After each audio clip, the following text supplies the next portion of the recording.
مومنوں کی تو یہ بات ہے کہ جب اللہ اور اس کے رسول کی طرف بلائے جائیں تاکہ وہ ان میں فیصلہ کریں تو کہیں کہ ہم نے حکم سن لیا اور مان لیا، اور یہی لوگ فلاح پانے والے ہیں۔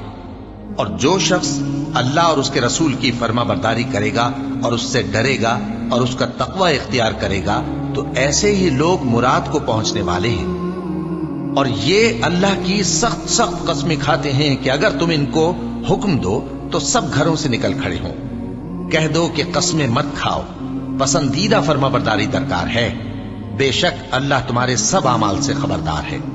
کہہ دو کہ اللہ کی فرما برداری کرو اور رسول کے حکم پر چلو۔ اگر منہ موڑو گے تو رسول پر اس چیز کا ادا کرنا ہے جو ان کے ذمے ہے، اور تم پر اس چیز کا ادا کرنا ہے جو تمہارے ذمے ہے۔ اور اگر تم ان کے فرمان پر چلو گے تو سیدھا رستہ پالو گے، اور رسول کے ذمے تو صاف صاف پہنچا دینا ہے۔ جو لوگ تم میں سے ایمان لائے اور نیک کام کرتے رہے ان سے اللہ کا وعدہ ہے کہ ان کو ملک کا حاکم بنا دے گا، جیسا ان سے پہلے لوگوں کو حاکم بنایا تھا، اور ان کے دین کو جسے اس نے ان کے لیے پسند کیا ہے مستحکم و پائیدار کرے گا، اور خوف کے بعد ان کو امن بخشے گا۔ وہ میری عبادت کریں گے اور میرے ساتھ کسی چیز کو شریک نہ بنائیں گے، اور جو اس کے بعد کفر کرے تو ایسے ہی لوگ بد کردار ہیں۔